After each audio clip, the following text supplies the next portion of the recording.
Assalamualaikum warahmatullahi wabarakatuh. Halo everyone, perkenalkan saya Dwi Ananta dengan NIM 23114064. Saya dari program studi Pendidikan Matematika Fakultas Keguruan dan Ilmu Pendidikan Universitas Abdul Yatama. Baiklah, jadi di sini saya akan membuat video pembelajaran tentang materi peluang. Jadi video ini merupakan salah satu tugas akhir mata kuliah Micro Teaching dengan dosen pengampu Bapak Riki Musriandi SPD MPD. Nah, selanjutnya jangan lupa tonton video ini sampai selesai ya. Jangan lupa like, comment, dan subscribe. Assalamualaikum warahmatullahi wabarakatuh. Waalaikumsalam. Nah, selamat pagi anak-anak. Gimana kabarnya hari ini? Udah sarapan belum? Harusnya sarapan dulu. Sebelum mulai pelajaran kita absen dulu ya. Siapa yang hadir? Ada yang hadir nggak? Ada Bu, makan Bu. Kenapa dia hadir?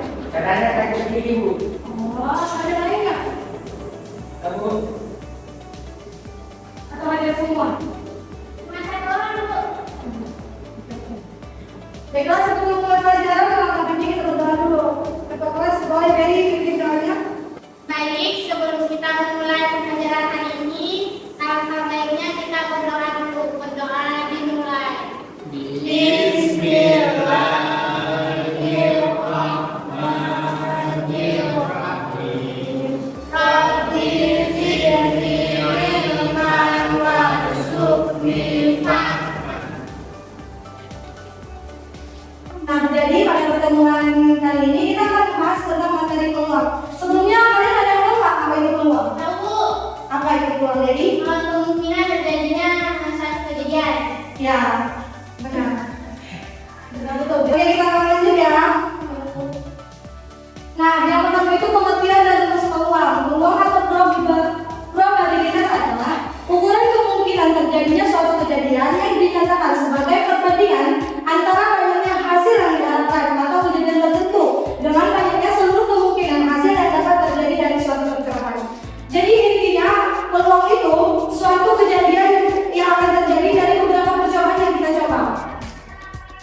Nah, rumus peluang itu PA sama dengan NA per TKS, yang dimana PA itu adalah peluang kejadian A, NA itu banyak titik sampel pada kejadian A, NS itu banyak titik sampel pada ruang sampel, atau biasa ruang sampel itu disimbolkan dengan S, dengan huruf S. Nah, di sini ada nih nilai peluang selalu berada pada rentang. Ini ada kesalahan sedikit, jadi harusnya pakai ini. Jadi peluang selalu berada pada rentang setiap peluang kejadian A lebih besar sama dengan 0 dan lebih kecil sama dengan 1. Yang dimana peluang kejadian A sama dengan 0 itu kejadian itu mustahil terjadi. Yang dimana beberapa percobaan itu tidak ada yang terjadi, makanya dibilang peluang kejadian A itu sama dengan 0. Sedangkan peluang kejadian A sama dengan 1 itu kejadian yang pasti terjadi. Misalnya kita mencoba beberapa kali percobaan itu, salah satu di antara percobaan yang kita coba itu satunya pasti terjadi. Sampai di sini mengerti? Oke. Kita lanjut. Selanjutnya ada ruang sampel atau S. Ruang sampel adalah hitungan semua hasil yang mungkin terjadi dari suatu percobaan atau eksperimen kaca. Ruang sampel biasanya dilambangkan dengan huruf S. Nah, di sini ada contohnya nih. Percobaan melempar sebuah dadu. Ruang sampelnya di dadu. Kalian tahu dadu nggak? Tahu kan? Ruang sampelnya di dadu itu ada berapa titik? 6. Ada 1, 2, 3, 4, 5, dan 6. Nah, banyaknya anggota ruang sampel itu cuma dari semua di titik yang kita lihat itu. Jumlahnya ada berapa? 6. Oke. Selanjutnya ada contoh lainnya percobaan melempar senapi uang logam. Ruang sampelnya yang ada di uang logam itu ada angka dan gambar. Banyaknya anggota ruang sampel pada uang logam itu adalah 2. Nah, seperti yang sudah dibaca teman-teman tadi, jadi contoh pada titik sampel itu ada pada gambaran dadu, yaitu ruang sampelnya 1, 2, 3, 4, 5, dan 6. Setiap unsur seperti 1, 2, 3, 4, 5, dan 6 disebut sebagai sebuah titik sampel. Ini contoh.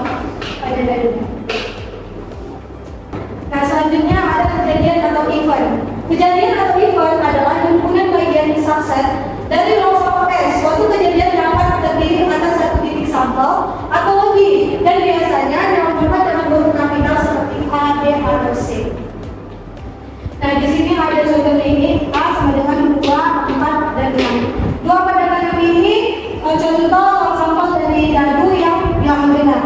Dan bilangan ganjilnya ada 1, 3, dan 5. Nah, contoh kejadiannya pada percobaan pelemparan sebuah dadu, ruang sampelnya adalah 1, 2, 3, 4, 5, dan 6. Kejadian A, munculnya mata dadu bilangan benar, yaitu 2, 4, dan 6. Jadi NH-nya sama dengan 3. Nah, selanjutnya itu kita lanjutkan dengan contoh soal yang berdasarkan dia.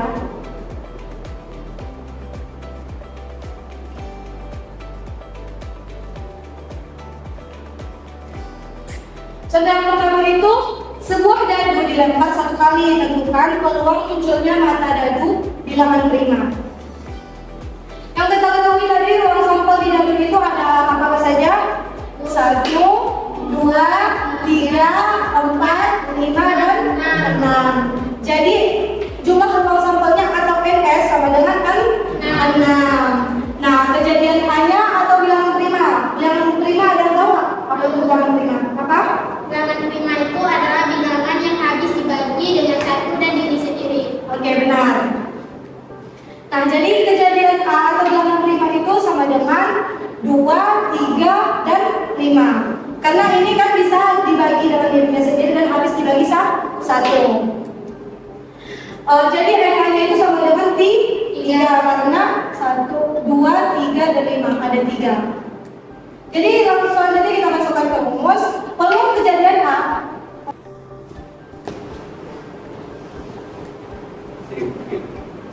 Nah, kalau tulisan lebih detailnya itu seperti ini.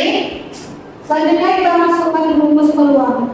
Peluang kejadian A sama dengan NF plus NS. NH-nya berapa? NH-nya 3. Ya, 3. NS-nya berapa? 6. 3 per 6 ada berapa? 1 per 2. Bisa dibagi 3. Iya, sama-sama dibagi 3. Kita seperti ini, kita samakan penyebutnya dulu.